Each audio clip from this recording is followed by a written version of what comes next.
Okay, Summer, Allen to Lincoln, So the next one would be is that correct? beach to Beach Street to C Street. C Street. Okay. Or summer is it? Well, And then are you having Beach Street and C Street are separate sub-districts And within Summer that? Street is a sub-district, Of Beach Street to C and Street. then C Street is the other sub-district.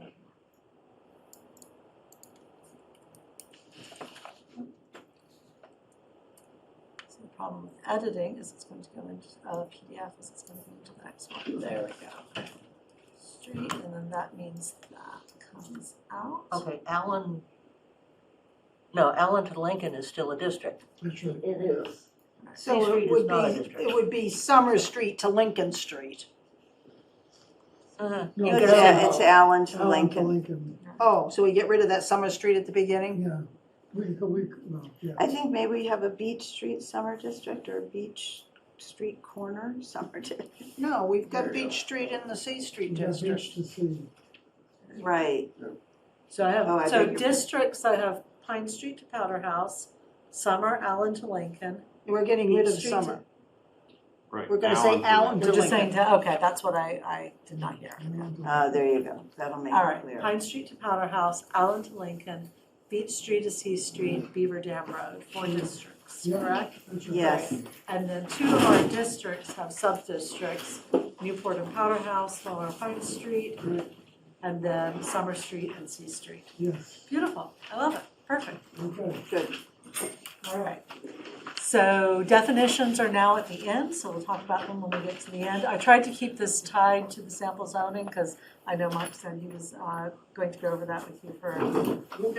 Let's back up just a little bit. Yeah. No backing up. Actually, yeah, we can back up because we have Sarah's here, so we now have a quorum of the planning board. Wait, sorry, wait. Do you wanna open the planning board meeting? now? Oh. Should we do that as well? We'll open the planning board meeting. Sarah Creighton present. Laura? Laura Finney, present. Sue Philbrook, present. Chris Allen present. Okay, thank you. Sorry about Okay. Okay. trying to be in 2 places at one time. Always a challenge. We started with a discussion of whether we had one 37-acre non-contiguous overlay district or whether we have 4 overlay districts with Yes, sub-districts. that's correct. And 9.4.2 says the mod, which is the wrong name, of course, is an overlay district having, so I think, So I'm going to need to rewrite that and I'm going to highlight it. okay. How are those communities doing it? Are they doing it as one overlay district with all these different various sub-districts? Or are they doing sort of what we were talking about? Because Most of mine have been a single district with multiple sub-districts, most of the ones I've been working with. I do have some variations though. I have one where they've created a new district, but they're using existing districts as part of their compliance.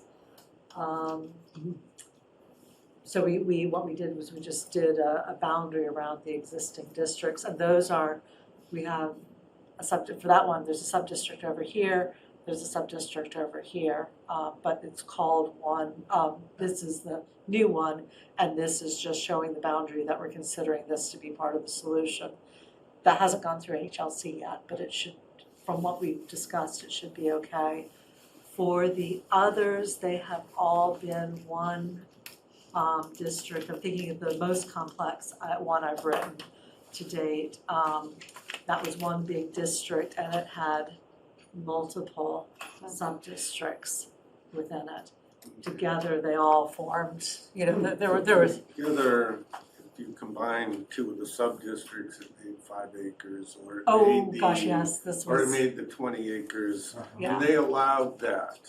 Well, this one, that one, like you, is going to HLC before town meeting. Oh, So okay. it was submitted maybe 2 weeks ago, so. My concern is that if we start by saying there's one overlay district and then people look at the map, they're going to assume that there's a contiguity Right. and they're going to assume that we are actually zoning stuff that we're not talking about. Because let me Yeah. tell you, the level of trust right now is way low. I think that's fine. I think, now that you've explained to me what you're trying to do and we've got it in the structure, I see what you're doing. I think that makes sense. I just need to reword that top sentence to take that into account. I don't have a problem with And- that. The other issue I would raise is that all of the districts in our zoning today have letters. Have letters? Letters. Mhm. So Yeah, this so is then- kind of complicated, and do you want like overlay district P for Pine, and then say that's Pine Street to Powder House District, overlay district B, I don't know, That's what I'm throwing out there. That the underlying districts are letters. yeah, okay. This is overlay districts, and it's like the water protection. Well, D2's an overlay district. I don't think it is Yes, it anymore. is. It's the first 100 feet in. Yeah, except it doesn't say that in the zoning bylaw. Well, it used to. I don't. But it doesn't. I don't know, I think It's if we're in drawn a out that way. situation, as Anne says, of low trust, the simpler the better. Okay. And saying Pine Street, everybody knows Fine. what Pine Yeah. Street is, what Elm Street is, it's clear. The only problem, sorry, is that it's not all of Pine Street. We're saying lower Pine. And And it's not A all. should say lower Pine. A, A should say lower lower Pine to Pine. Powder Yep. House.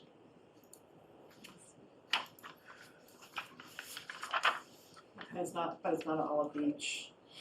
And there will be a map associated with it as well Sure. too, so people will be able to see that. Anything else on applicability?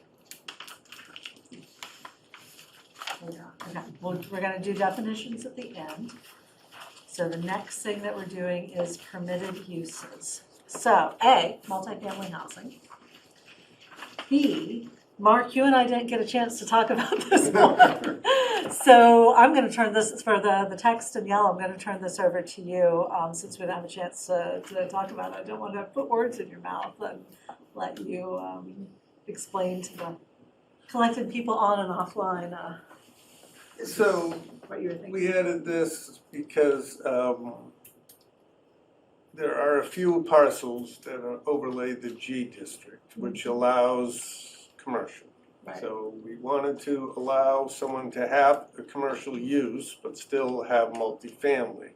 But obviously, we're not allowed to write it into our zoning as a requirement. So we wanted to specifically allow for that in the bylaw and state it, so that's what this tries to do. It says you can combine the underlying zoning district uses with the multifamily district. And if that underlying zoning district use is a special permit, you still need a special permit for that particular use, but not for the multifamily use. So let's say it's a dry clean or a restaurant, I don't know what's a special permit, but if it was, you would need to get that for what you're gonna put on, let's say, on the first floor.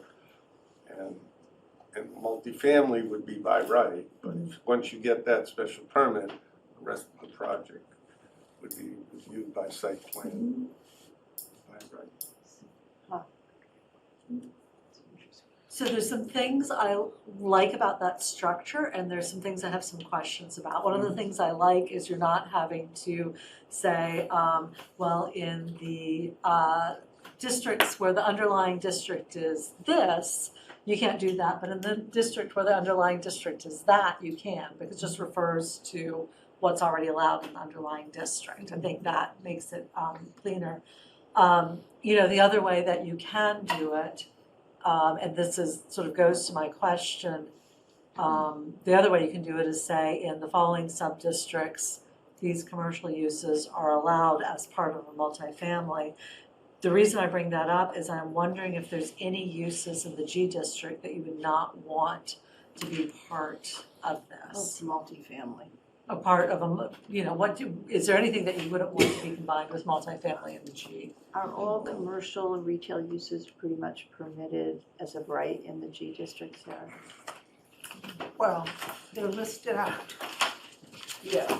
I don't have it in front of me, so There's is that 3 generally? pages of uses. Yeah, see, I was trying to avoid going Yeah, I through know, this, so- because if we went through the entire list, after, on each of the uses, we would have Right. different Gets groups so of people complicated. having different opinions about whether a restaurant should be allowed versus retail You- versus a dry cleaner versus. What you could do in this wording is change it to reference non-residential uses. Ah. So non-residential permitted Uses that are allowed in yeah. the underlying zoning district. Well, shellfish landing is allowed. Right. Right. I don't know if anybody's gonna try to do that. Actually, people do.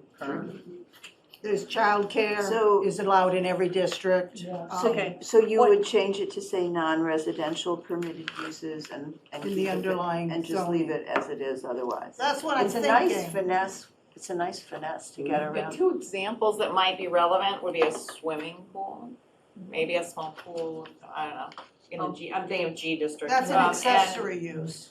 But it's a Z, but it's a by special permit, and the other one is a parking garage. So I have parking garage as an accessory unit, use rather. And I wanted to make sure we talked about that as well. Adding a swimming pool, and are there other accessory uses? What about accessory dwelling units? It's an interesting question. Do you allow accessory dwelling units with multifamily use? Well, it's No, very don't allow- restricted. But would, And it fell down at the last town meeting to change it. It's, you've gotta have double the lot size and, Right. Employees. no, No, well, that's that's a different separate. right. By its very nature, multifamily is accessory, is, right? yeah, I mean, Is- I guess there's no the- such thing as an accessory No, but I guess dwelling if you unit have a to multi- 4-unit, could you put, the question is, could you put an accessory unit? No, No, that's not No. accessory, that's a fifth unit. no. How does this apply to the limited commercial district? It's a Oh, good that's probably question. more That's a relevant. very good question. So, So if you had to have a commercial use in an office building or it's probably most relevant in the LCD.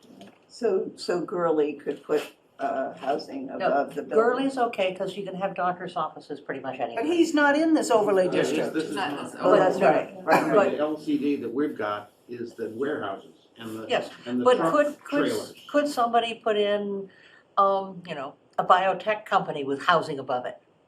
Correct. That's an example, good example. Or a, But you would think if you were putting in a biotech company, you would just go under the underlying zoning district. But not if you wanted not if residences you wanted to above. have the housing. well, and because this does allow multiple buildings on a site, this is a good thought experiment. Uh-huh. Could you have the biotech company in the front of the lot and the housing in the back of the lot? Is that a good thing? Is that a bad thing? I mean, Or it's this- like a this- 5-acre small retail, mini Linfield Mall where you have some retail. It's only 6-acre Oh, lot. yeah. No, but a mini, like a specialty A gas station. or an athletic, We're gonna need one of those after we get rid of all An the athletic others. an facility. athletic facility with housing on top of it, like a gym or a yoga Well, that studio might- or. yeah. Say a convenience store with an Convenience. athletic facility with housing on top. And by the way, Or senior any, housing. any use in the LCD under the underlying zone requires a special permit, so. Right. Okay. So here's the question, and the reason I'm calling this out is I absolutely see why you put this mark there, it makes perfect sense. I don't normally mix the underlying zoning with the overlay district. I would usually sit there and say, okay, we're doing this overlay district, these are all the things allowed in the overlay district. If you want to use the underlying zoning, you need to go to the underlying zoning, you're not using both of them. And this, the intent is great, the language felt to me, and I wanted to check it with all of you, just like it was maybe mixing the two a little bit too much, and so I wanted to chat about that. So one of the reasons I think this happened was the people on C Street said, wait a minute, if you're allowing mixed use with this multifamily housing, does that mean you can have mixed uses on C Street, which isn't a residential neighborhood? And we're saying no, because the underlying zone doesn't allow commercial use. So if the only place that you would want this to apply is the general district, which makes perfect sense because it's already LCD, mixed. Well, we may not want it in the LCD. I wouldn't, now that Yeah. you brought it up, I would exclude the LCD. I think Yeah. so too. I'm wondering if you exclude But we have- everything except the general, But we maybe. have several properties that are in the general district and beach, well, the beach. Elm at the Street corner has- of- Yeah. Has And commercial. Elm Street Yeah. has several properties and Summer Street has several properties, so. But if we talk in terms of the underlying district, then it's really only G that we want to allow this. So then what I might do is reference the sub-district, your districts, not your sub-districts, your districts that are already in the G district and point that to them. Those parts, some of the districts, That's Cross, cross. yes, yeah. but Instead of the underlying G district, just be specific to Yeah. that Yeah. district. Yeah, I think Yeah, that's maybe a great idea. Okay. And I think that is now, instead of being, I think that's now called District G, District G, okay. rather than the general district that it always was. Great. All right, so we will wordsmith that to make sure that works. Accessory units. So parking, including surface parking and parking with structure. So we're gonna allow accessory uses as we do for other residential uses, so offices, That's my question to you is, should there be other accessory units in childcare, there? and all that stuff that's in there. Swimming pool, if that's considered an accessory. Not everybody calls it out in their, like a swimming pool out in their table of uses, so sometimes it's done Well, without. we require a special permit. We don't want to require a special permit, but we do. It's a very sore point. So We for see. the Board As of our- Appeals, it's So if there's anything else. I mean, I think one of the things that's an accessory use that we want to limit is sports courts. This one. Sports courts, because of the pickleball challenge. Sure. I'm But trying that to would decide require a if more special- communities at this point are talking about MBTA or pickleball, because honestly, it's been hitting every town, pickleball is starting to hit town meetings, so. Oh, boy. Yeah, no leaf blowers. So then let's think about the implications of which of these districts would be more likely to have something like, or want something like a sports court or a swimming pool. Again, if you don't already call these out in your zoning, there's no reason to put them in unless you want to have that restriction. Well, they require a special permit Okay, today. all right. So We'll here's, just leave it the way it is. Just here's leave a it the way quick it is. list of the accessory uses that we allow. Four borders. Four borders, that's right, I four love borders. One commercial vehicle, People can board you. garaging of, They share or the same. maintaining more than 4 automobiles. Tennis court, well, these all require special permits, so no. And since you already have them, we could just leave An them as is. ADU and is not in worry the about it. accessory uses. okay, I but don't think accessory use is gonna be a big thing. Customary home occupation. customary home occupation is, and the examples are kind of 19th century, but I mean, people, people work from home. Right, Yeah. absolutely. And I Especially- think we need to I think we should allow people to work from home from the newly developed units. How about family daycare, small family daycare? I think by state statute, that has to be allowed by right. I Yeah. think we changed it, and we separated large and small. Okay, So wait, are you suggesting we basically just refer to the accessory uses that are in the code I think already? so, I think that'd Do be that, the easiest yeah. thing to do. Yeah. Okay. And the Okay. ones that are just allowed by right. Allowed by right, yep. How about the one, accessory uses or structures on the same lot with customarily incidental to the permitted main use? So if you had a particularly a larger, or a multi-unit building, you could have a couple of garden sheds and a garage or, so to me, that's, helps to keep the main building perhaps smaller and smaller scale, perhaps. On the flip side, it also might allow us to, if you had 4 garages for 4 units Right. that are detached, it adds more building, it might add more building and more mass and more impervious surface. So. It's gonna go to the coverage issue. So that's Right. included in the It's- coverage I by understand, but if structures you have a count. larger lot, do we need to allow accessory buildings, whatever those might be, unforeseen accessory buildings, by right, because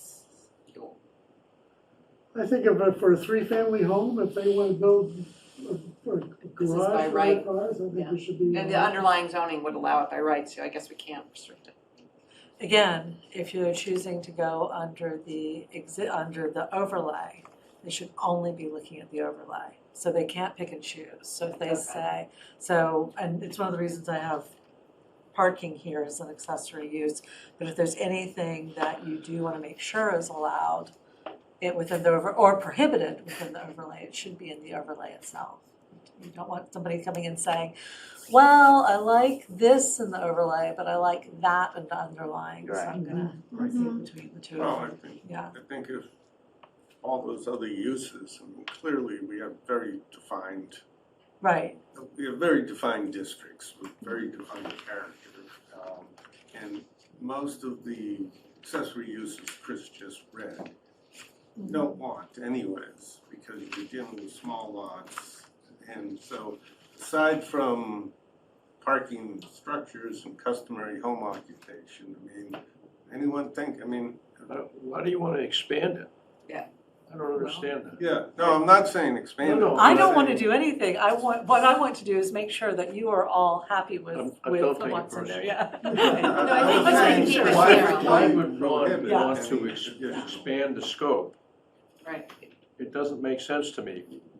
I think you'd want as much control over what the accessory use might be, and you have it under the existing zoning. So I think pointing to the existing zoning, but maybe with one or two. I'm not sure that we wanna, you just made a very good argument for Yeah, not for not mixing doing the We're not zones. doing that. And I, Yeah. No, what I meant was, don't say, just go to the underlying zoning. By pointing to the existing zoning, I mean, you're pointing to a specific section and saying, see section XYZ, table of uses, accessory, these are also considered, rather than saying, just let the underlying zoning govern when we're silent, we're saying in the overlay district, these specific accessory Okay. uses as shown in the table of uses are allowed. I don't have the table of uses in I front don't of me, either, so so- I'm having. I do, it's 1, 2, 3, Okay, 4, 5 pages long. I'm right, and But some accessory uses. of are- them are by right, and some of them are by with special permit. There are actually 12 of them altogether. And I guess No. where I'm getting is you've You've got, got, you're talking about, Accessory uses. E, yeah, but there's all the other uses too, the non-residential uses that were prohibited. no, we're just talking about accessory uses. okay, I guess the reason I'm bringing up the accessory uses is because you've got two different types of housing going Yeah. in. Right. One in the LCD, Mhm. what will be Beaver Dam, one everywhere else. If you're talking about that limit of 100 units in Beaver Dam, that's likely to be a different layout and format than the 4 units here, the 4 units there. Do you want to allow them to have amenities that would serve up to 100 unit complex that are maybe not also not in the other sub-districts? I I'm mean, like trying to swimming get into, pools. yeah, exactly, I'm trying to get to the character of what's being built in the sub-district, in the different types of districts rather. Take me a while to get to One other thing that you probably should include is small childcare, because it's required by law. It very much depends on the town council that I've dealt with. Some of them say that those section 3 uses should be in an overlay district. Some of them it's because it's in the underlying they just say it's in the underlying, it's allowed as of that as an exempt use, but I'm happy to put it in. I'm a firm believer in allowing To child be care careful. anyway, Yeah. exactly. Is Especially this a in topic where we residential. might narrowly define it and ask for public input to help us?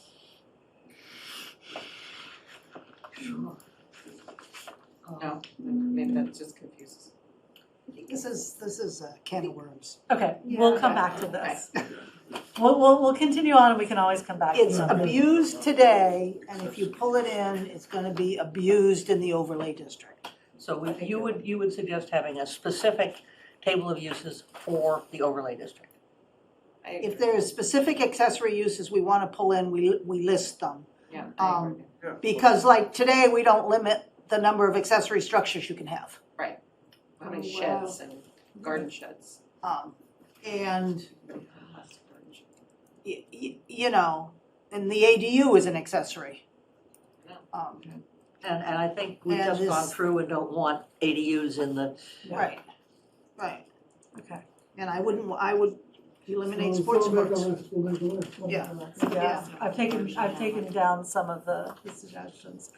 All right, table of dimensional standards, this should look very familiar, because this is what we've been working on.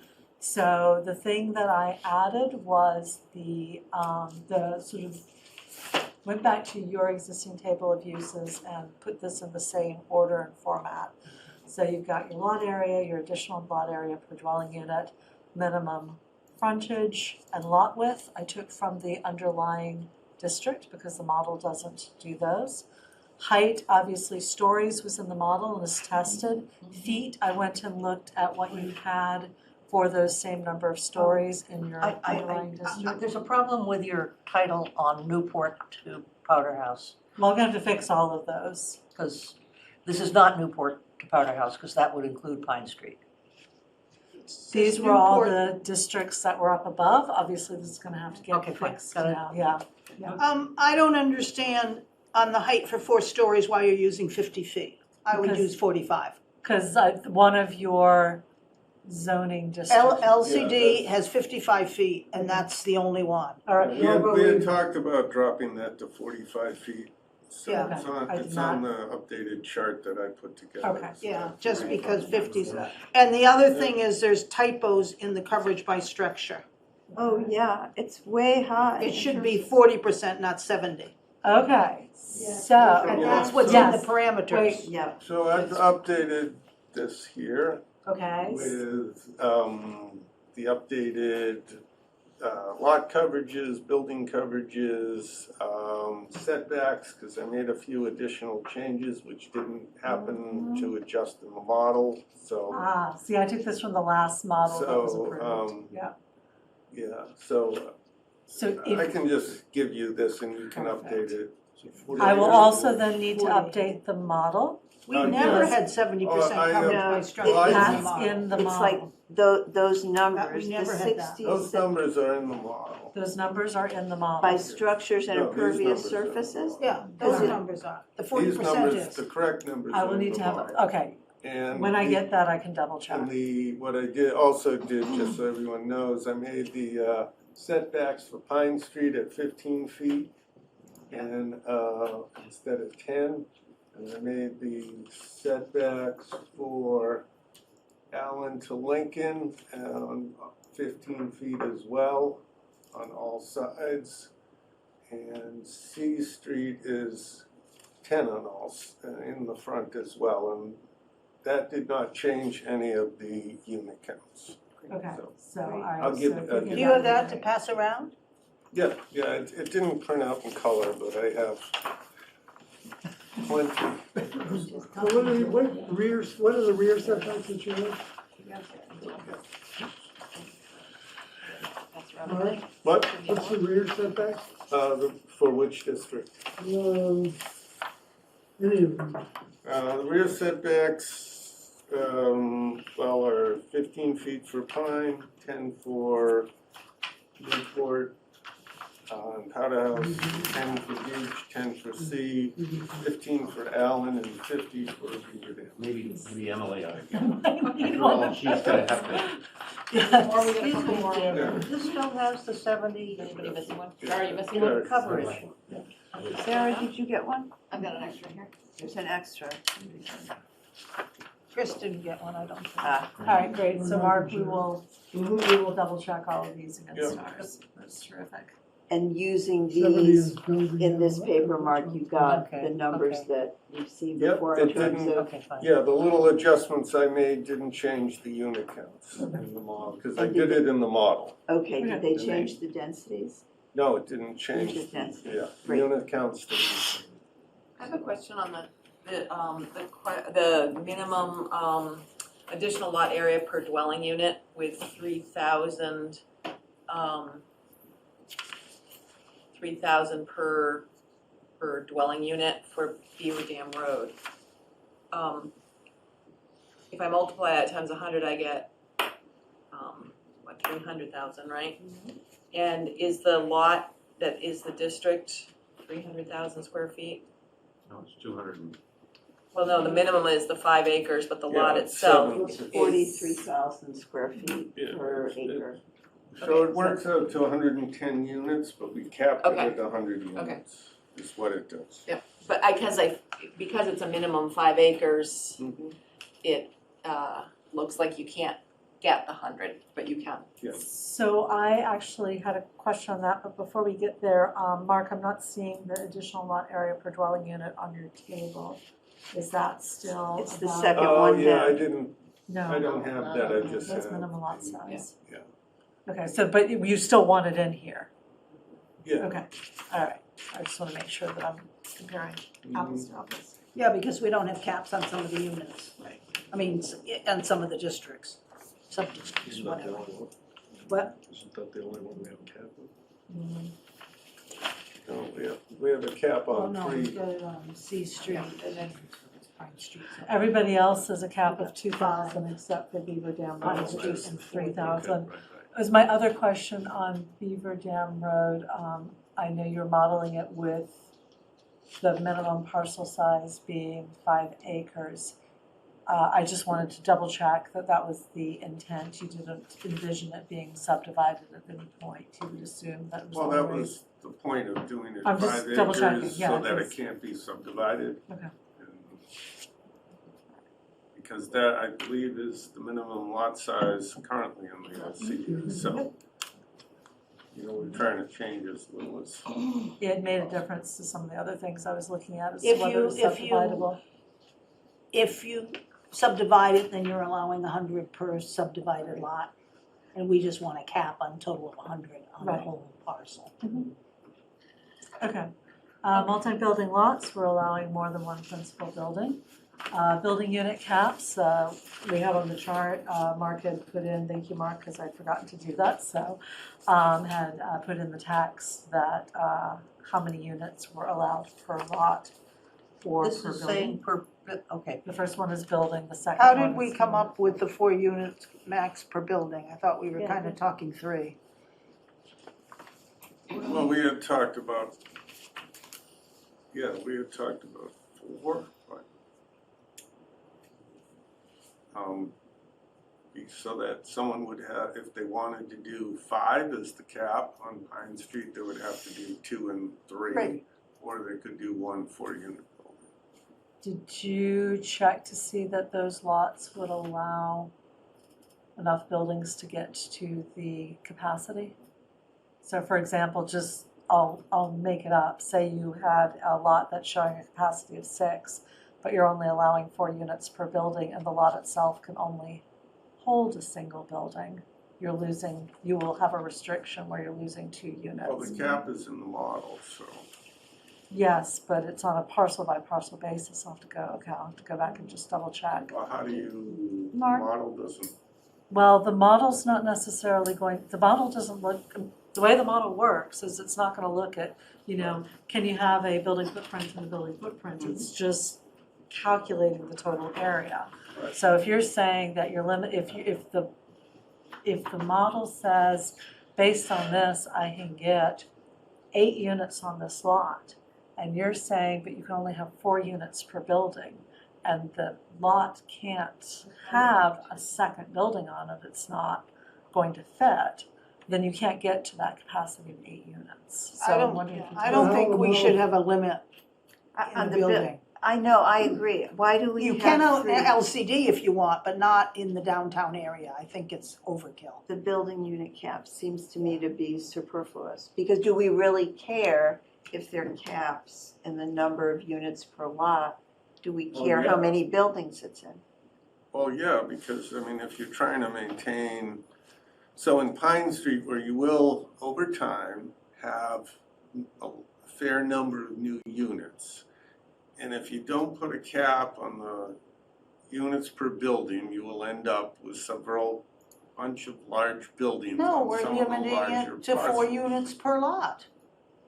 No, it's 5 units per Oh, lot. 5 units per lot. So if you don't cap the size of the building, the numbers of units in the building and spread it out into 2 buildings.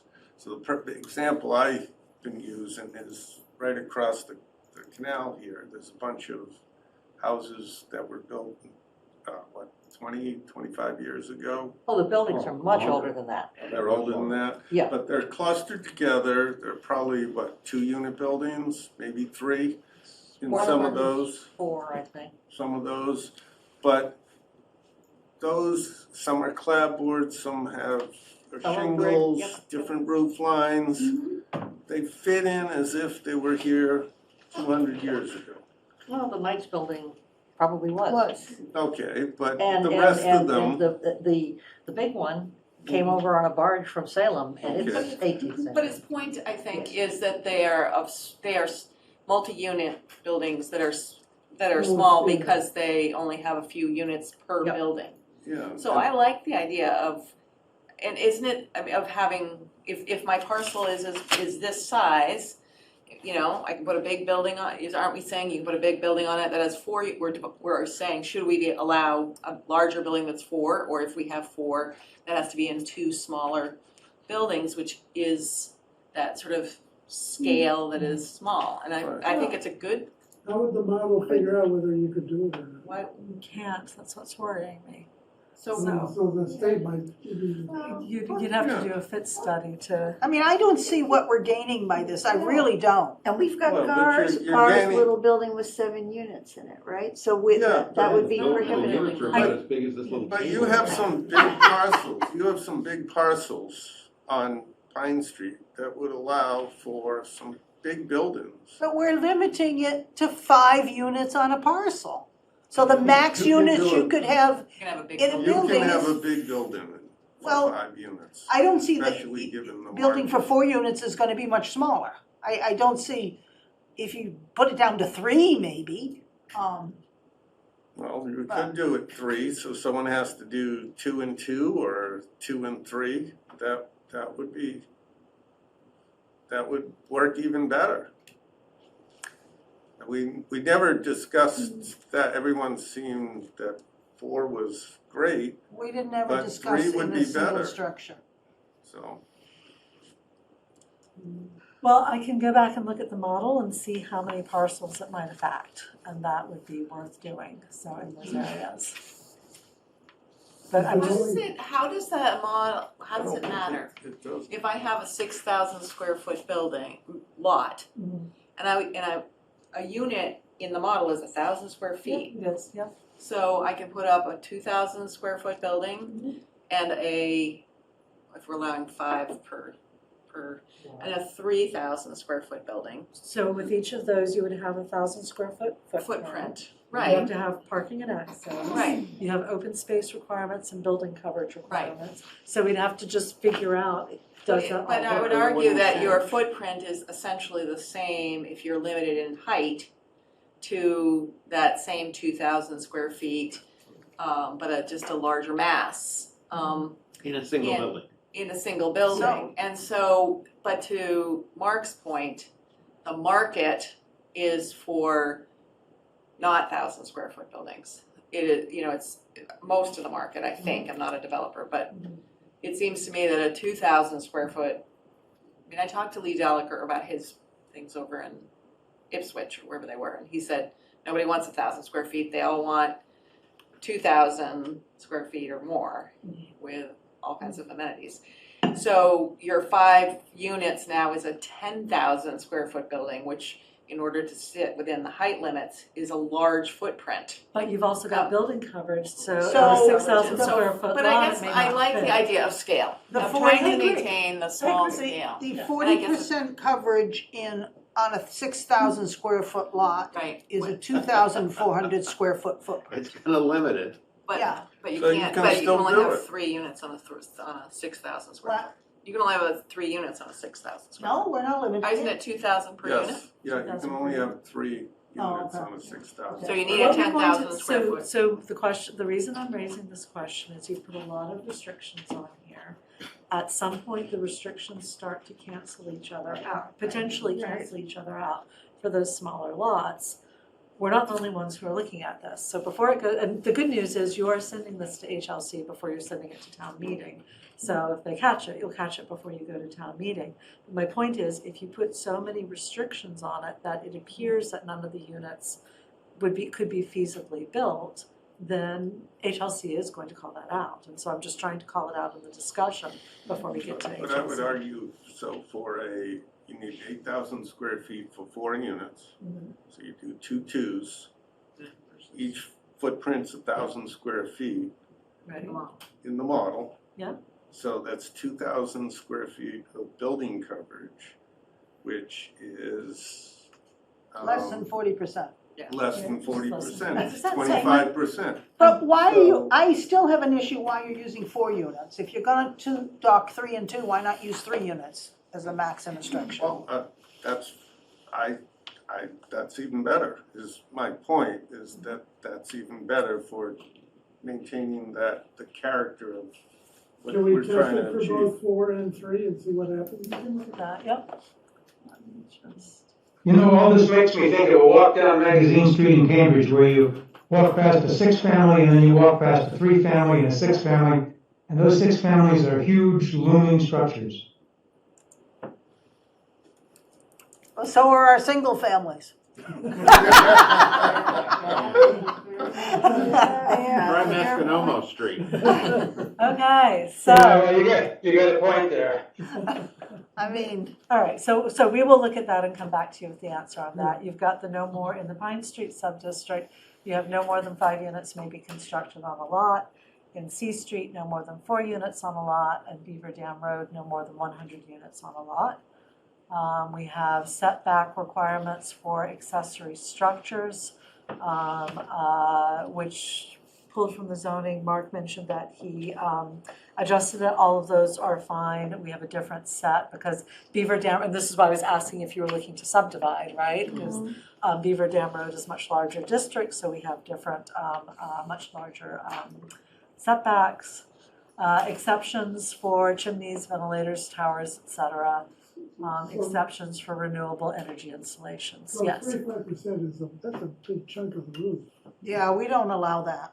I think it's 10%. We don't have a percentage, We don't have a percentage. but we're very strict on it. We can't have any, we've forced people to make them smaller. So can we put a Because percentage you- limit on it? Because it's a lot easier if you can check a box to say it was met. Let's say 10%.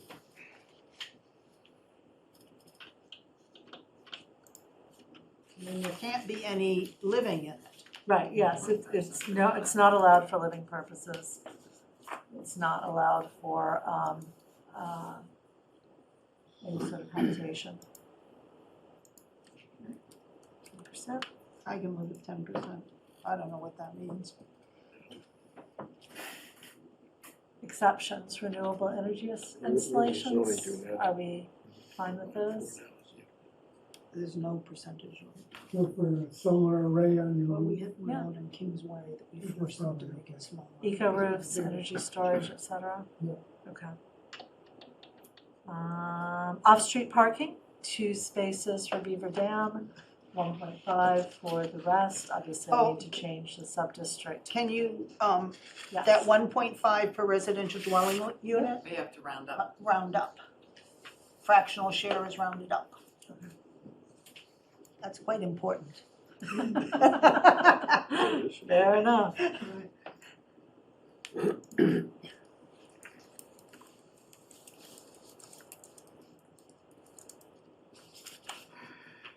Can I ask a question about that? Yeah. I'm sure there's been a lot of debate about parking. Have we ever talked about a maximum number instead? I had it as a maximum originally. You did have a maximum. Okay. Yeah, because there is a real estate cost here of paving town and creating more surface parking. I think the That's challenge sustainability with the class, yeah. parking is that's a hot button in town. And so we're better off leaving it consistent with the existing zoning. I had 2 applications last night. All we heard about was parking. You know, and the problem is based on 1.5 spaces per residential unit. Would site plan review be a place where we could maximize? I don't think you want to, I just, It was the very first question at that Saturday forum. It's- I'm not gonna, I wouldn't, Yes. I'm not saying to include it in here, but I don't think you wanna go there. I'm sorry, every application that comes before us, there's an issue over parking because the streets are overloaded with parking, and the fact of the matter is, the people complaining about it are the people with 4 or 5 cars. Parked on the streets, and they don't want anybody else to park on the street. I think the problem is, I mean, I think it has been the number one issue that people have raised on their first reaction in opposition to this.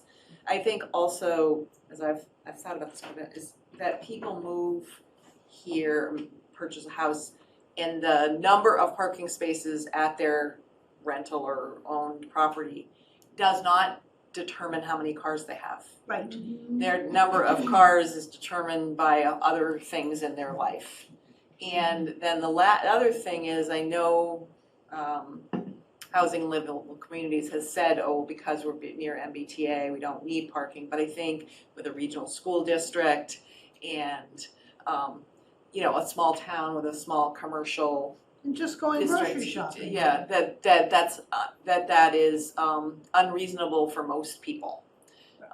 So that most, and that, If you wanna buy a pair of shoes, you gotta have a car. right, so, Right. so I think that Right, because but it's you have such a 2 hot cars. button. I mean, this is, if we're saying we have to round up, if I'm understanding it Yeah. right, then effectively Yeah. we're providing 2 car spaces, and not everybody is a 2-car family. I get it for No. one, but No, why are we if there are regulating if there so are much 3 surface parking? units, It would be, we have to have, 5 Spaces. spaces. 5 spaces for 3 units, that just sounds like overkill to me. Well, it's not For too these, big. yeah. I think if you look at the excise tax bills, you'll find that there is more cars than drivers in this town. I'm Whether sure that's that's true, but we're talking about single-family housing right now, is what we have. This is a new kind of housing. I'll defer to the task force here. I just wanted to say my piece, Right. because I think we're writing into our zoning code provision of more surface parking, which has an impact on the built character of the town, a negative impact. I As think well as if an we environmental want to impact. address parking and put in maximums of parking, it needs to be done outside of this. I just think it's a hot button. Right, and I think also given, I don't disagree with it, but. Yeah, given the market conditions here in Manchester, the builders are gonna max out the square footage in a unit, which means you'll get 2 and 3 unit, bedroom units. And, which means you'll At get least, couples, at least. you know, you'll get people with 2 cars, you'll be getting, you know, a single mom with a teenager in these units. They'll both have cars. Parking will continue to be an issue. I mean, you're not really in a Cambridge or a place where I'm certainly not everything. suggesting we're in Cambridge. I'm just saying there's different kinds of families, single parent families, couples who are happy sharing a car, somebody takes a train in, so I'm not gonna belabor it. Yeah. I appreciate the work the task force is doing, I'm just raising it for awareness. I think this is an evolving conversation, obviously, around parking. Yeah, it's an Thank issue. you, yeah. Speaking of other transportation, we do recommend that for larger developments, which frankly is probably going to be your Beaver Dam, that they have to, that the board can require adequate bicycle parking that's integrated into the building so that there's covered bicycle parking. Emily, is the language adequate, specific enough? Or do you need to say, 25%, bicycles for 25%? Does it have to be specific? I had a percentage in there earlier, so we could go back to that. Will they accept adequate? I can't answer for Okay. them. I will say that I generally prefer having My experience is, we put specific. in bicycle storage, and it's very popular. This is Yeah.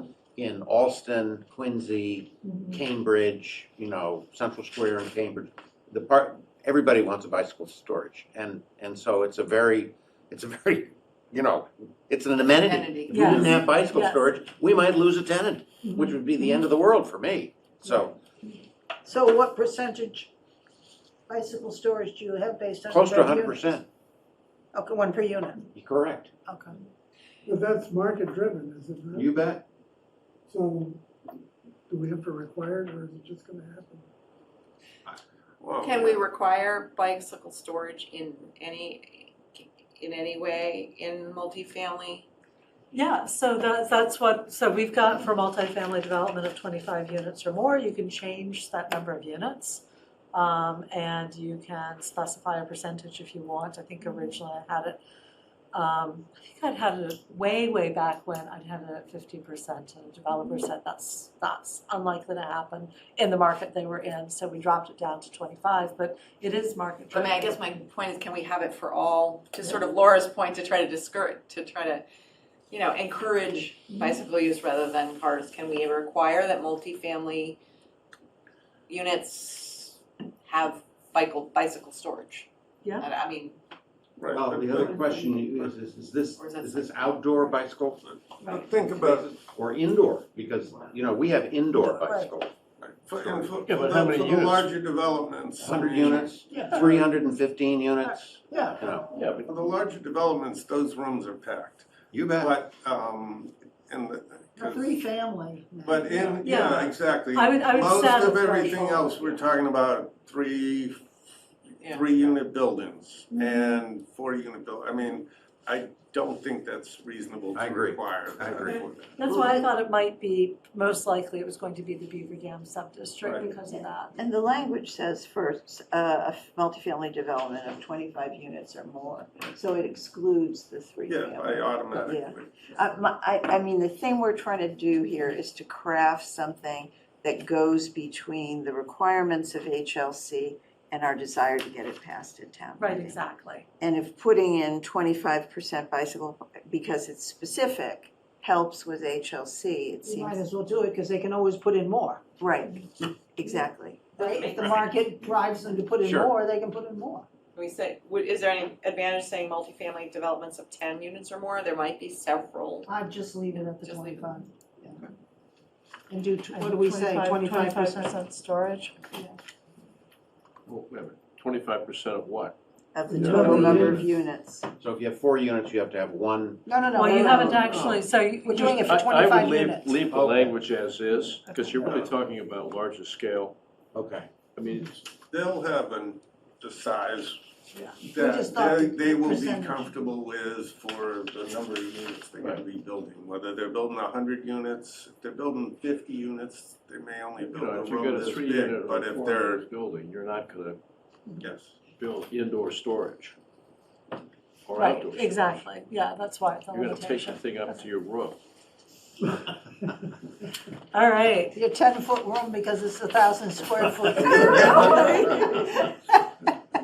So site plan review, we have it at the moment that it's required for all projects is under this. So that would mean 3-family on up.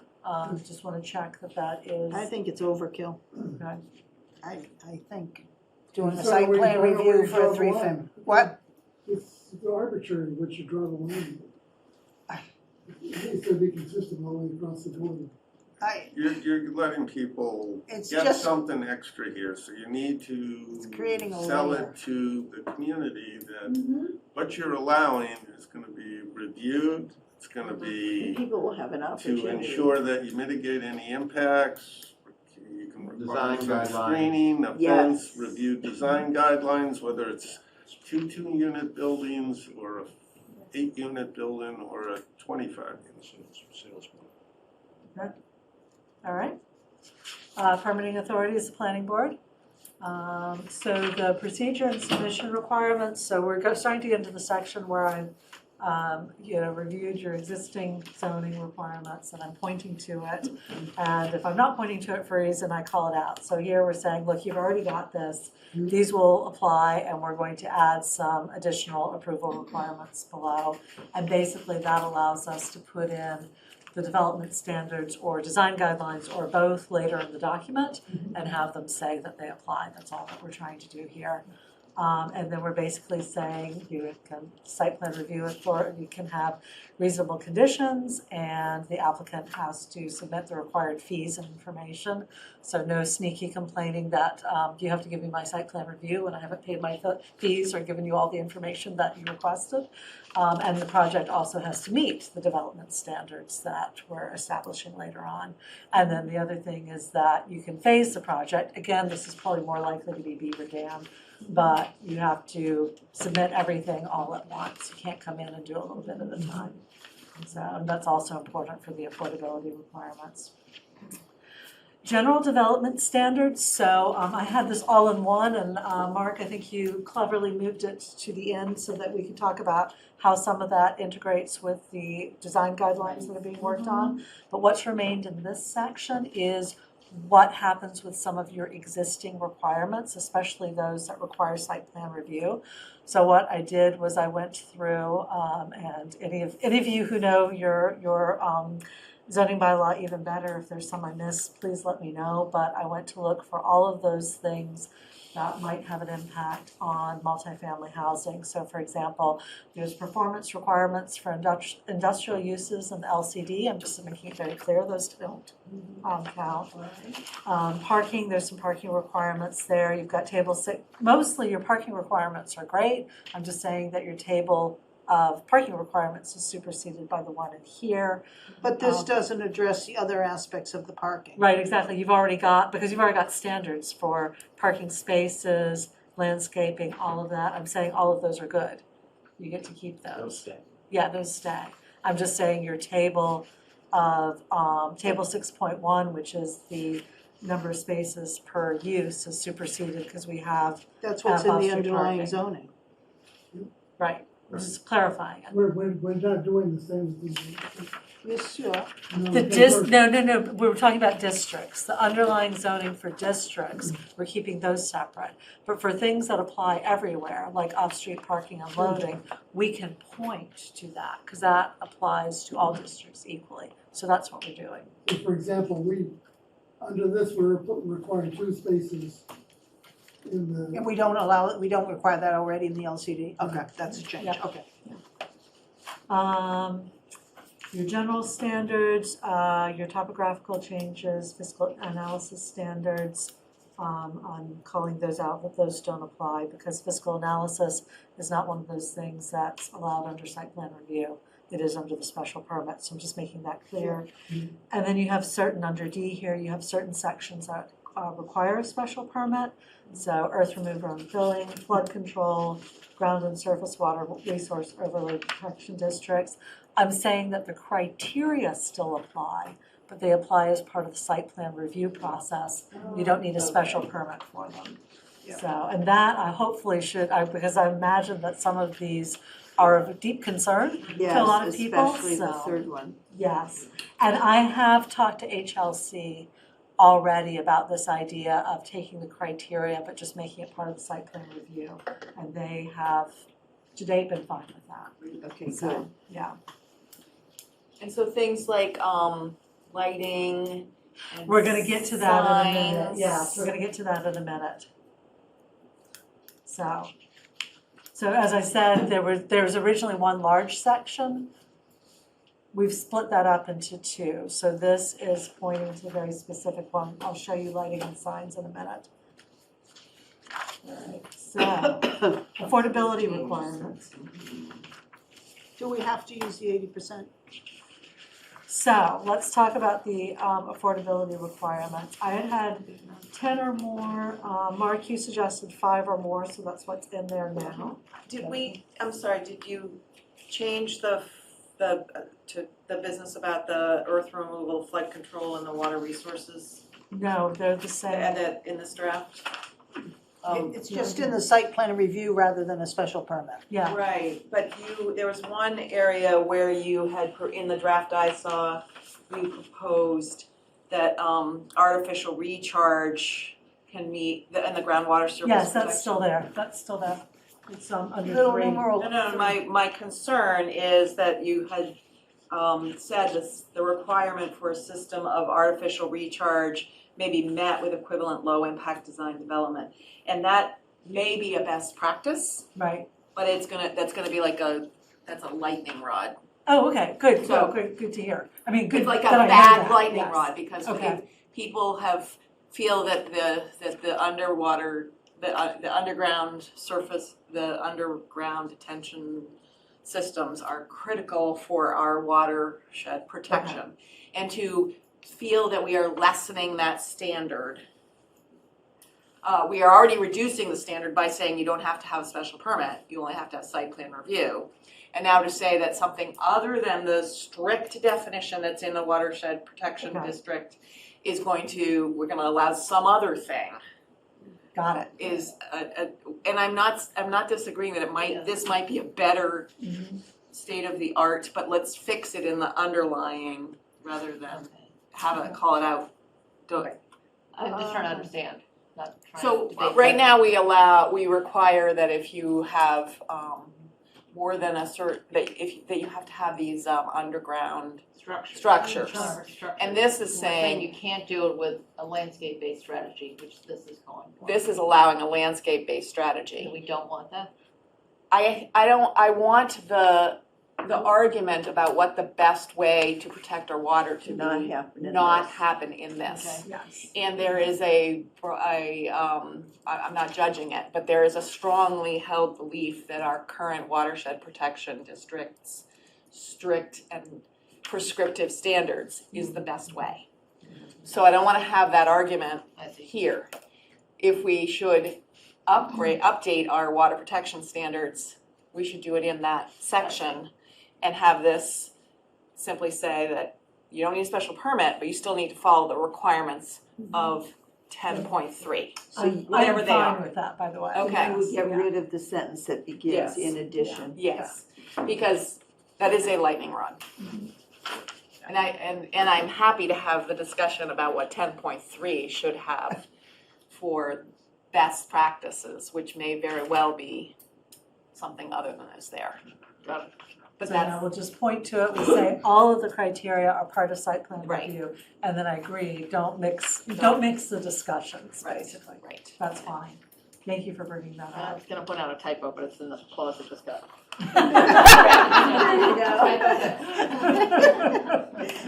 I'm excited. Sorry to digress from No, affordability. I'm glad you caught it there, because otherwise we might have missed it. Affordability requirements, so I had 10 or more, Mark suggested 5 or more. You mentioned, so what we've got now is still affordable to households earning 80% or less of AMI.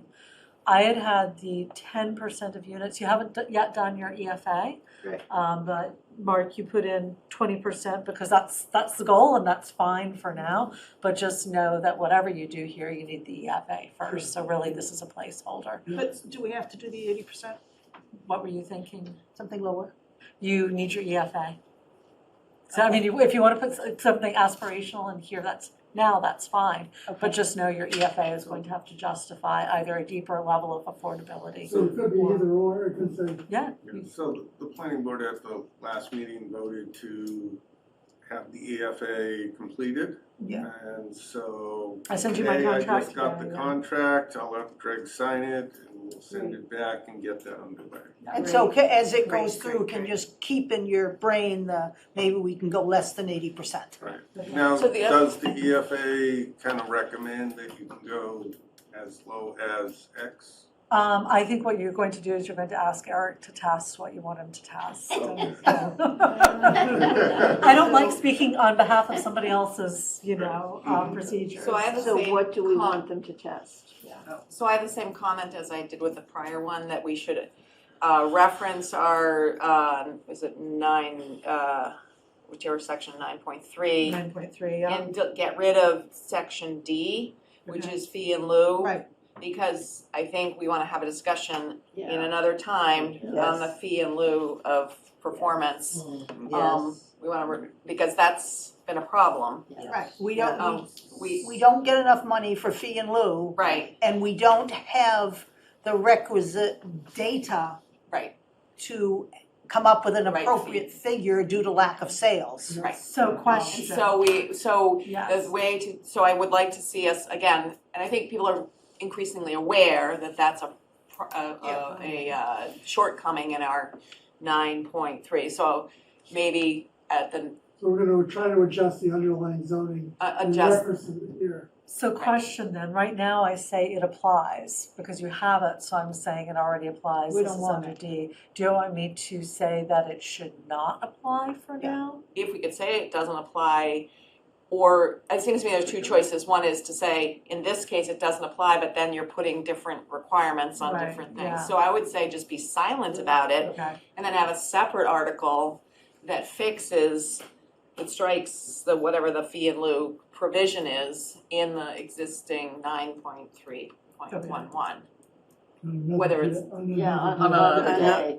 Yeah. on another day.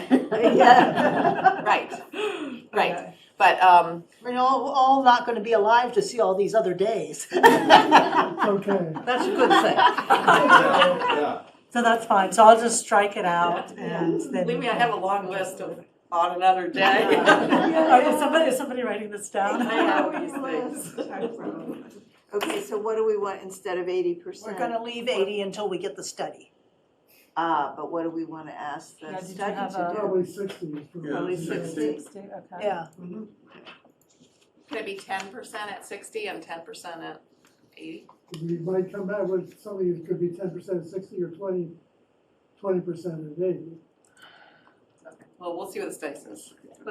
I'll tell you, even to have 20% of the units at 80% is a tough sled in today's world. That's absolutely right. I mean, building costs have escalated to the level where $1,000 per it's almost It's not unsustainable. our problem. Right. Another day. It could conceivably be our problem, because Somebody needs to make it across Remember- it. Richard, wait a minute, We're not Richard's talking. No, yes, Richard. it could conceivably be our problem, because let's say, for example, you make 20% at 60%. I realize that's an extreme, but you're now putting constraints on what the builder produces, and it is inevitably going to affect the quality of the buildings that get put up. I think you have to keep that in mind. Okay. While I'm talking, I had another question about the dispersion about the size of the units. It mentions in there that they should be dispersed throughout the construction. I understand that, but it also said that the size had to be in line with the size of other units. And I just wanted to question: is that a requirement by code or by statute, or why exactly are we saying that? I think it's required in order to put them on the SHI. Yeah, you're not supposed to. Okay, well, I thought that might be the case. I just wanted to make sure. Yeah, this particular section in the sample zoning, so the sample zoning went through a lot of legal hands and a lot of state agency hands as well. And I know that the groups at the state who are responsible for things like the 40B regulations, so the subsidized housing regulations, looked at this part particularly closely. I also know it's general practice that you should not be able to tell where an affordable unit is by its position in the building or its size relative to the others, In so, 40B, that's Right. yeah. kind of standard practice. Exactly, Is so that that's you where can't a lot of differentiate this- between Has to be units. same materials Yeah. and, yeah. Exactly. Sorry. Can I just make a clarification on intent? I know the task force has been working diligently with good faith to make a regulation that is feasible and complies, but also can actually be built. And so I think, I know we're just joking, but we should be actually, when we look at the EFA and do this calculation, we should be trying to come up with a percentage that is buildable and results in good quality housing. That's all I want. And I know nobody's not, we're not trying to not do that, but when we joke and say it's not our problem, Right. that's just the wrong tone to set here. I think we really are trying to make things that are result in good community housing. No, in by this saying it's town. not our problem, it's the developer's problem. Well, but we need to set a regulation that a Well, developer I think- can I comply think with EF and also results I'm in gonna have- quality. We have to trust the EFA to tell us. That's fine. I think we can do the EFA, but, let's just remember that Well, the EFA tone not is gonna important suggest- here.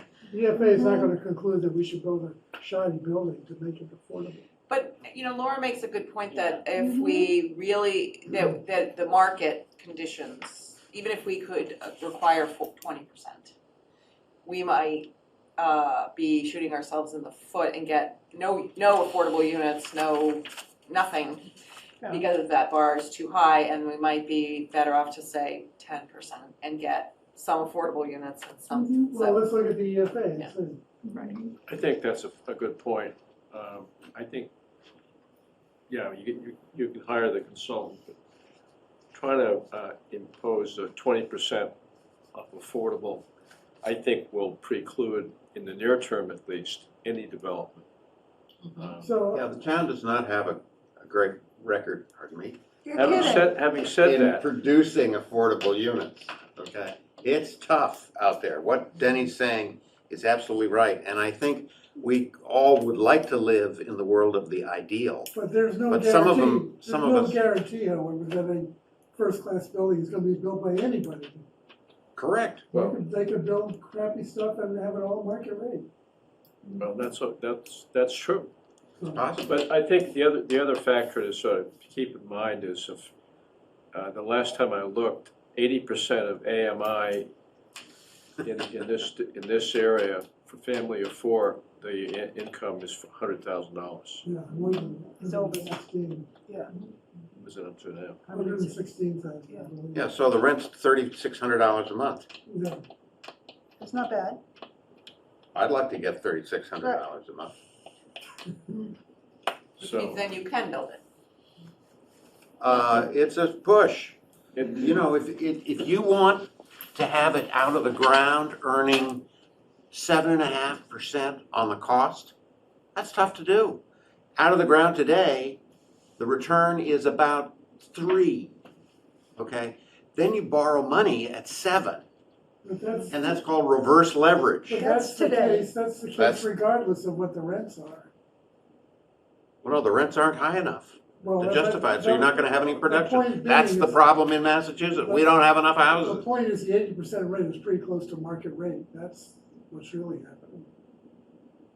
It may be close to market rate, but it may also, I may be arguing against myself here.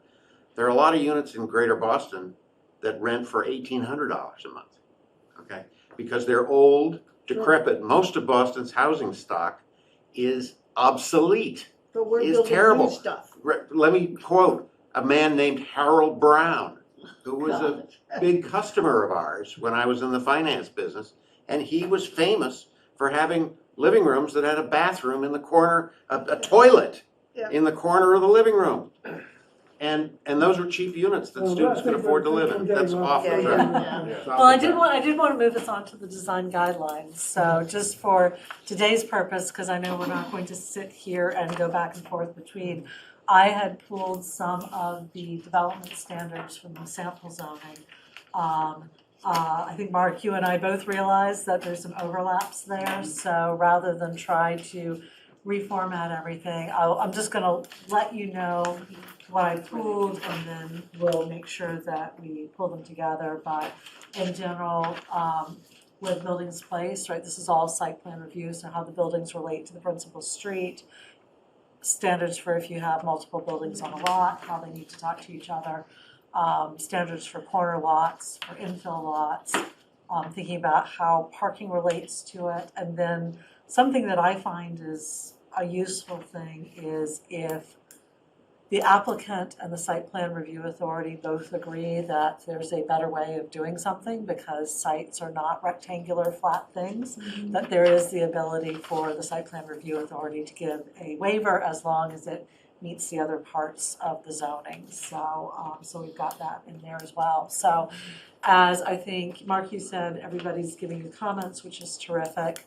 I will start making the adjustments that we talked about today, and then our next step is to reconcile the development standards with the design guidelines to make sure that we got one consistent piece. I have one grave concern in this under BII and CI, Yes. that you're requiring paved surfaces. Ah, okay.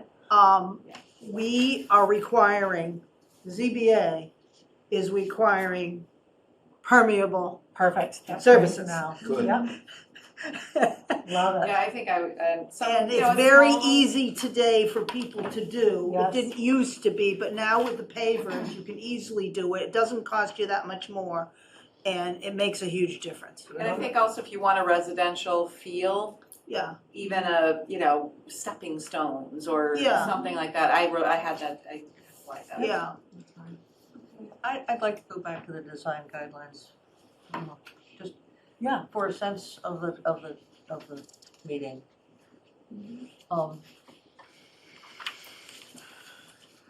Having the design guidelines under the control of the majority of the planning board, meaning that if they can be changed arbitrarily, is not going to be a selling point of this plan. There needs to be certain, I feel there needs to be certain design guidelines in In zone. the bylaw. Right, Yeah, and so. So that's what we were talking about, Yes, sorry, we- yes. yeah. Sorry, We were specifically talking about putting it in the zoning, under the, Site plan review? no, under the development performance standards. Yes. Okay, So we have in the zoning, special permits and site plan review refer to the performance standards. So there'd be a new section for design guidelines in the performance In 6.3. standards. So anyone filing for site plan review has to comply with the performance standards, which would include. Okay. but those are What not confuses me approved by is town Yeah, meeting, the right? no, it does have to get approved by town meeting. the site plan review authority may adopt and amend by simple majority vote. Yeah, no, that's. That's been crossed out. That's I'm all sorry. crossed out. I've lost track, I thought cross out was red. Are This is yellow. are you looking at the, hang on, Yeah, right. well, Where are we This exactly? Right Page here. 8. Here? oh, yeah, sorry, Page that 10. that should have been moved out, that that was in two places, I crossed it out at one and then crossed it out on the other. So what had happened is, see where this additional conditions for buildings starts at 4? Yeah. And we were originally talking about pointing to the places that were special permits. This part originally was with that. So what Mark did was he moved it down to the bottom because he said these overlap with the design guidelines, I wanna call these out. So I just moved them down for the moment. So yeah, I'm sorry, that, I had that site plan review authority piece and he had it, and I crossed it out on my end, but not on his end. So the thought was that we would be putting these into the zoning and that there would only Okay, be sorry, these in the I- zoning. No, that was my fault for not crossing it out in both places. I'd be confused too. Confused and distressed. No need for distress, so I'm gonna note that this is to be struck out here. So is the design review board in part of the guidelines? Well, that's something for the planning board or everyone to discuss. Whether there should be a design review, like subcommittee of the planning board with maybe one planning board member and 2 general members to look at the building, or whether the planning board itself should just be the ones that look at the design of these buildings. I think you need a subcommittee personally, with architects on it. That's something that that's not something you already have, is it? No. Okay, so we would have to add that in somewhere. Yeah. Well, that would probably be in the. Yeah, and I would suggest 3 members and with 1-year term, set by the planning board. Yeah, one planning board member and two design professionals. Just leave it at that, because you never know who you're gonna Yeah, I be agree. able to attract, so. That language of design professionals someplace else in our Okay. rules too. Okay, I'll have a look and see. If I can point to something, it's even better. But I think that just to sell it to the town, I think that design review's been a huge issue and Yeah, people see I it. don't think that necessarily with every planning board, you're gonna have the requisite expertise on it to do a design review. Sometimes you may, sometimes you may not.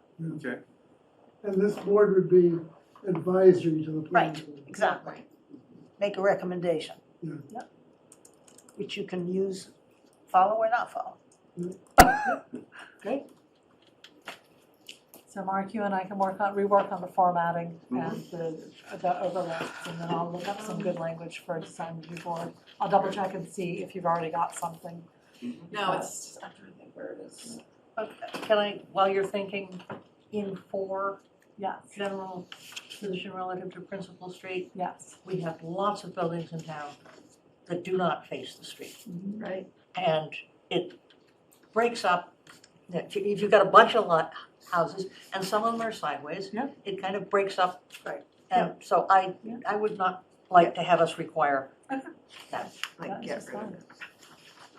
They're a bunch, I mean, they're oriented to the sun. they're oriented to the sun, they're oriented to, and that Depends on the often will make configuration of the lot. the front door Yes. more usable, Yes, because facing the street, you pull into the driveway and you go in through the kitchen. Yep. So, And I think you need to be careful with the surface parking, Mhm. because today we allow it within 5 feet of the property line. I don't think you should make it any greater than that.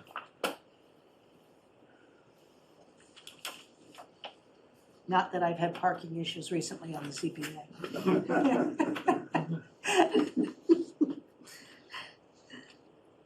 So yes, all of these are just to start the conversation. They can be tweaked in any way that you want. So as long as they're specific enough that it's easy to check off and say, yes, we did this. So.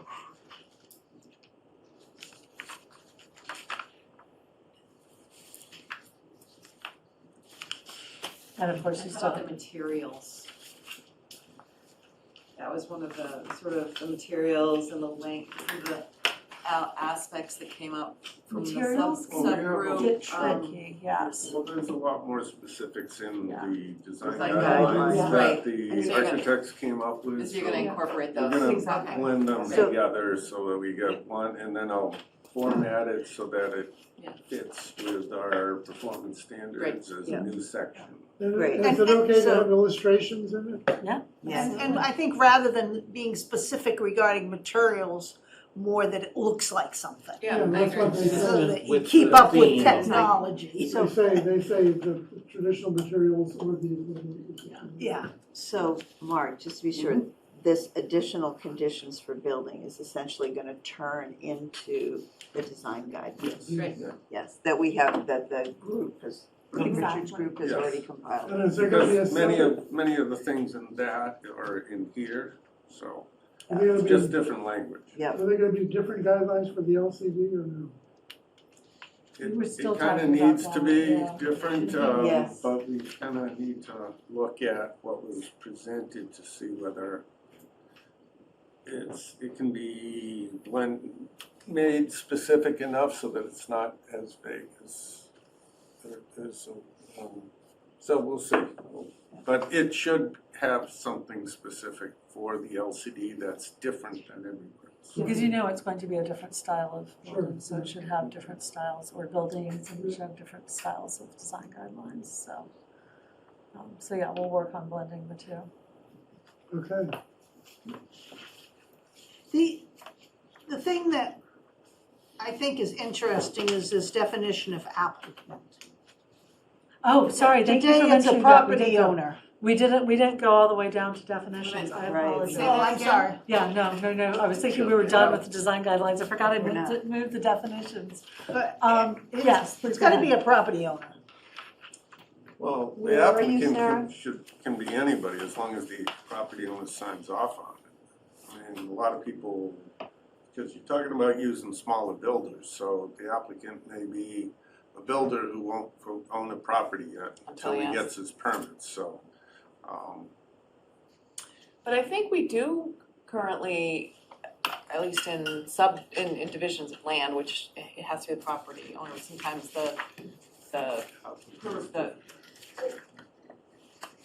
or in subdivisions that I've seen, the applicant is the developer who hasn't closed on the land, but has a agreement, there's some sort of a He's legal a co- agreement. he's A a- purchase, Make that purchase and applicable. sale He's the subject to, contract owner. Yeah, contract owner or something. yeah.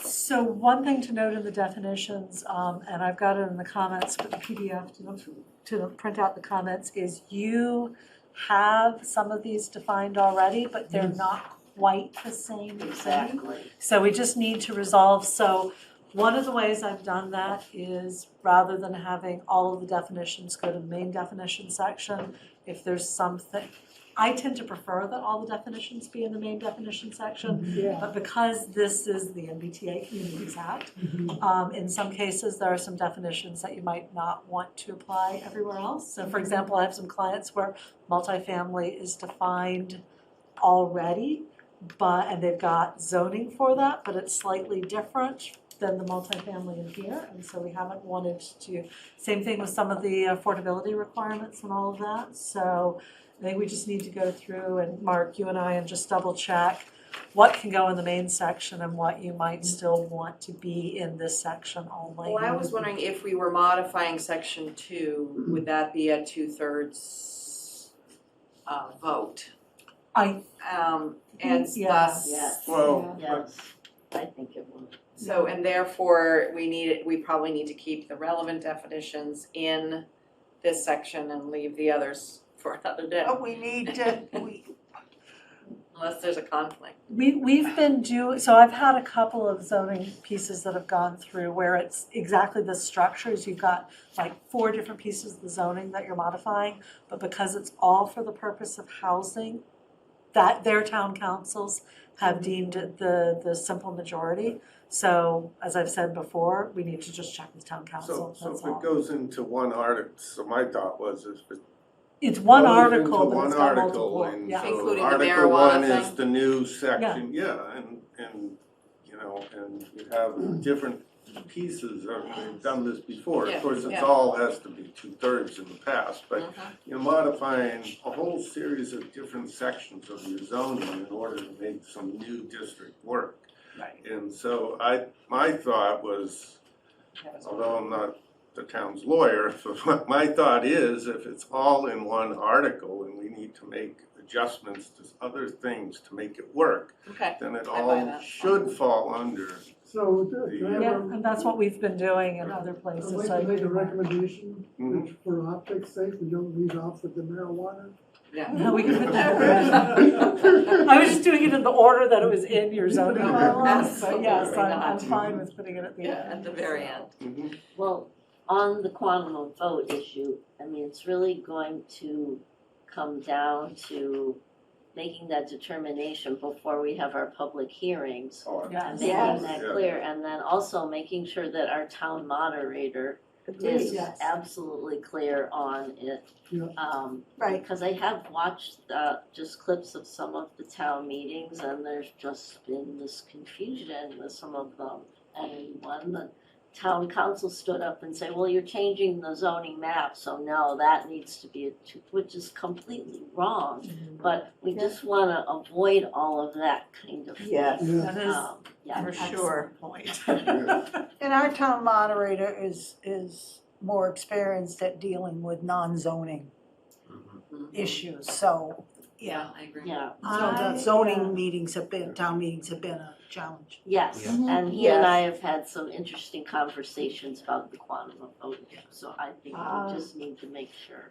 It might be a pre-meeting, Yeah. an early, not just the No. Sunday before, but like several weeks before.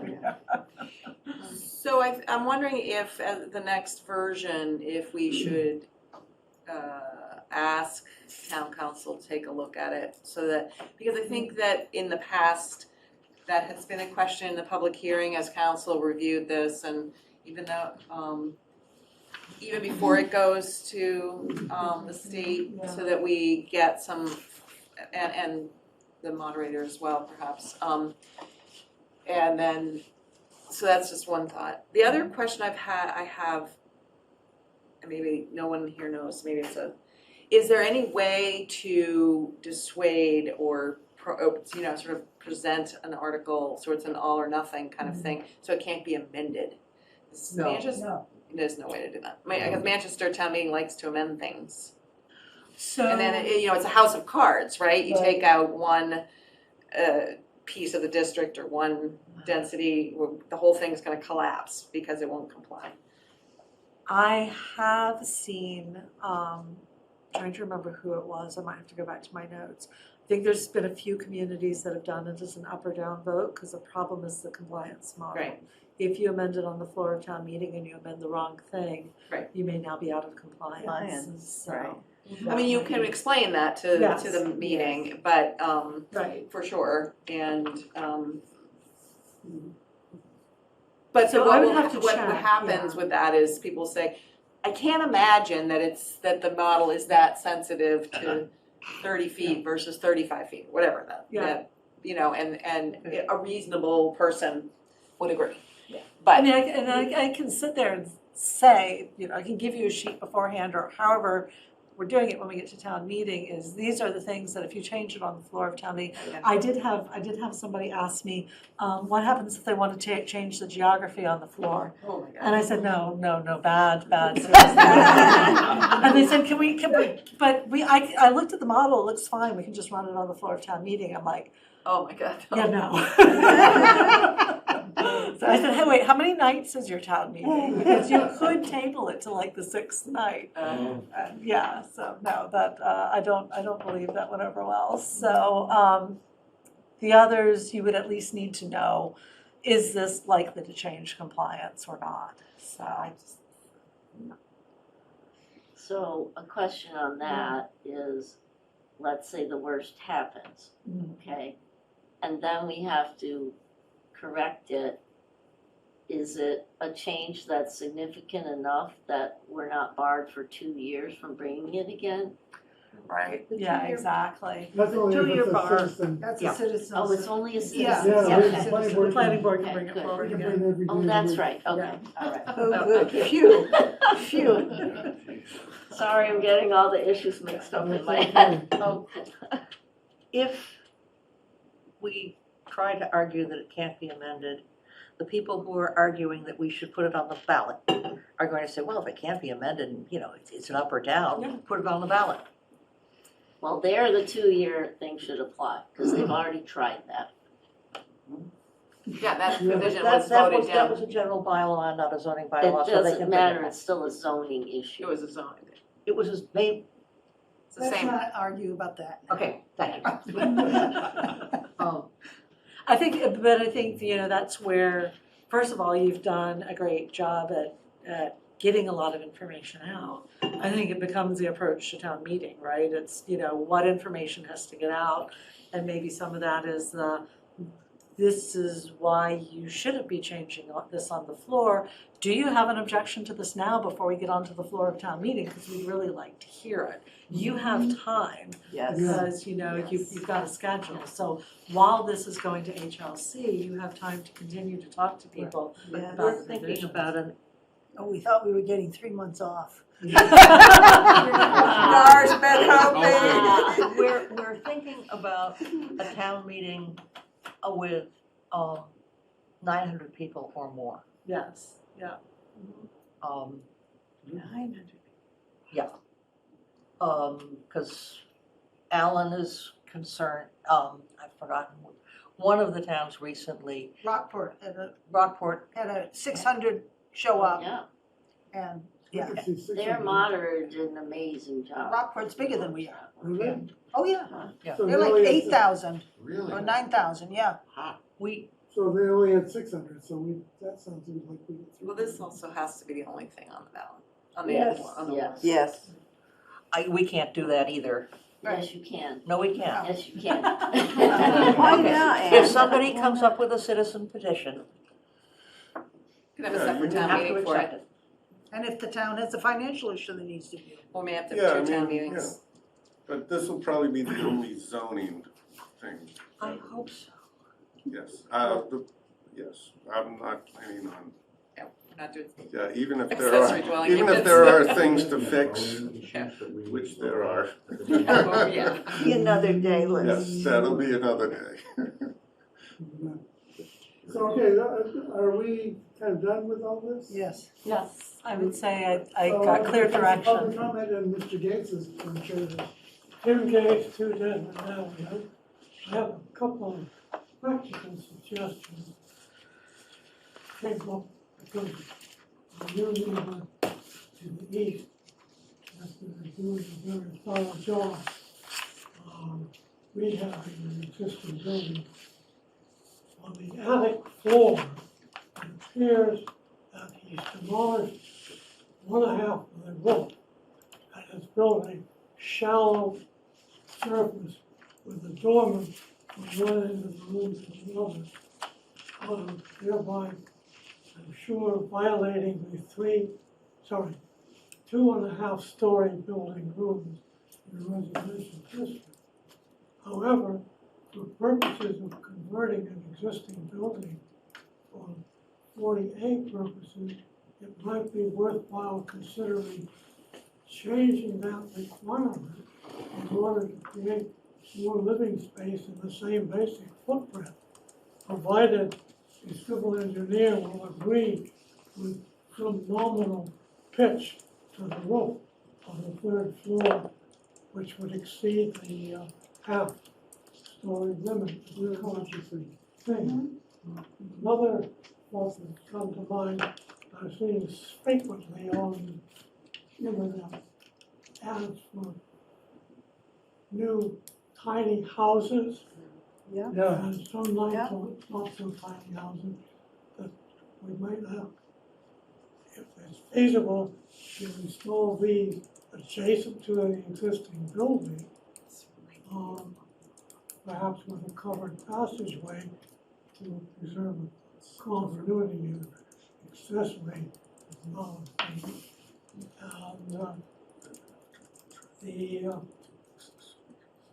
other suggestion is that the special town meeting, that all the citizens and residents of the town be given an option to thumb the noses at the state government and say, we don't want 40A, as Milton has done, with swift repercussions. Dave, the town does not have to vote for this. They can all vote against it if they want.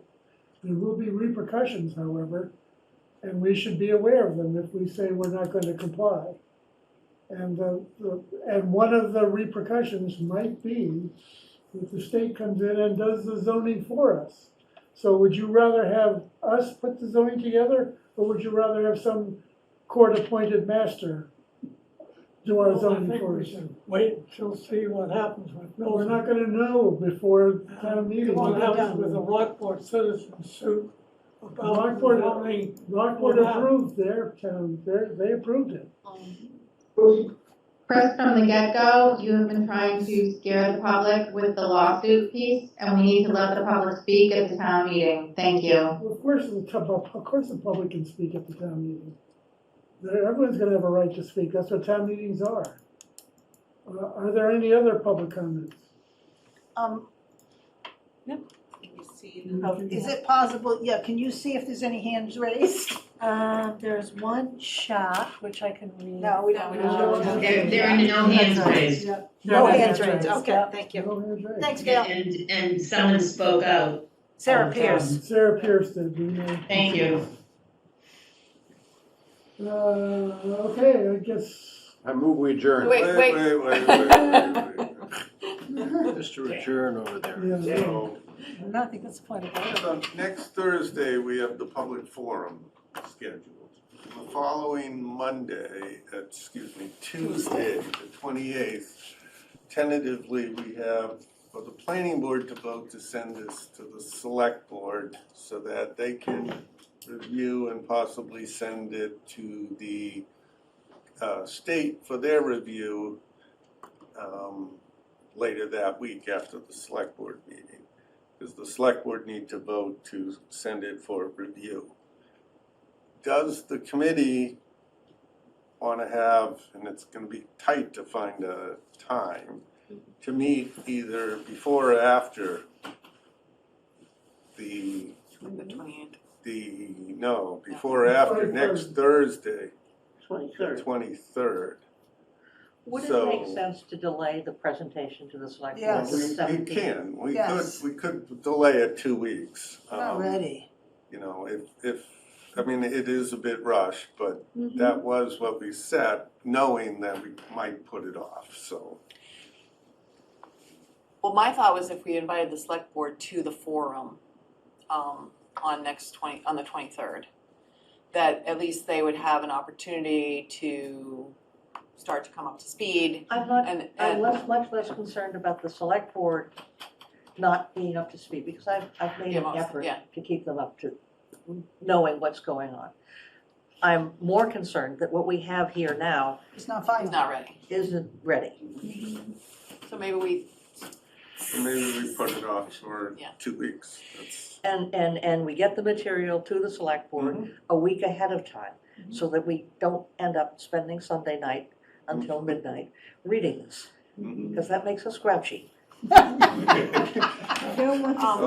the other thing is, I would, at least my opinion, and you can disagree with me, and for sure, if you want, that the intent, that this is a vote of intent to, so that it's, yes, that this is directionally the right thing, that we authorize the task force and the planning board or whomever to make, small modifications to further improve it. And, it's really a Living document. a little bit of a living document. This isn't the final going to the warrant, which is a different, Right. yeah. Oh, that's a whole Right, which is a different thing. So I think it's intentional to say we support the sending of this To to HLC. HLC.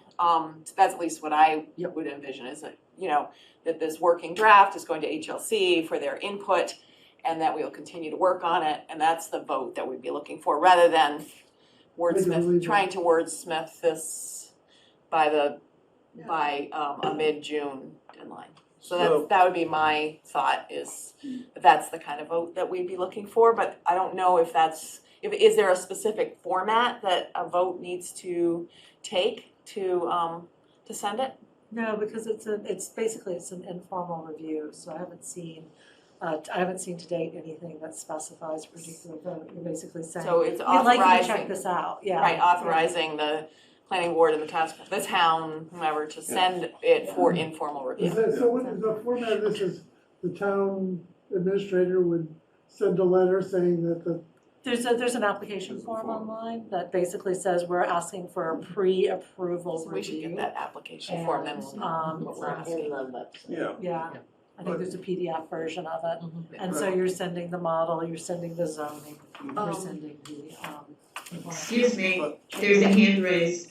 Okay, Oh, it's mine. Thank you, Gail. You're welcome. You have a meeting scheduled on May 30th. Right.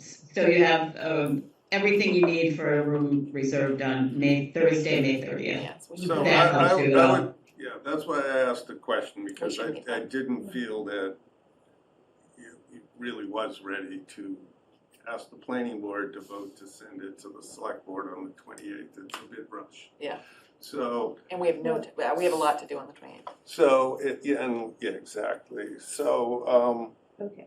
in looking at the calendar, we do have a public forum next week.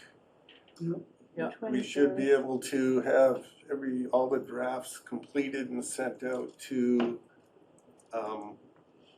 this group by the end of that week, so that on the 30th, we could do another round of review, including the design guidelines. So the first part should be rather quick, which is what we did tonight, and the design review might take a little bit longer. And then the planning board will meet on the 10th of June, at which time they would vote, unless they felt comfortable on the 30th, but vote to submit it to the select board for the 17th. That does give another week, just in case this committee needs to meet again. There's a week in between.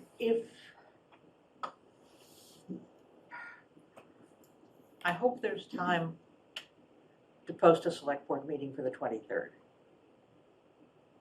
23rd? Yeah, Next this Thursday, time. yes. Next Thursday.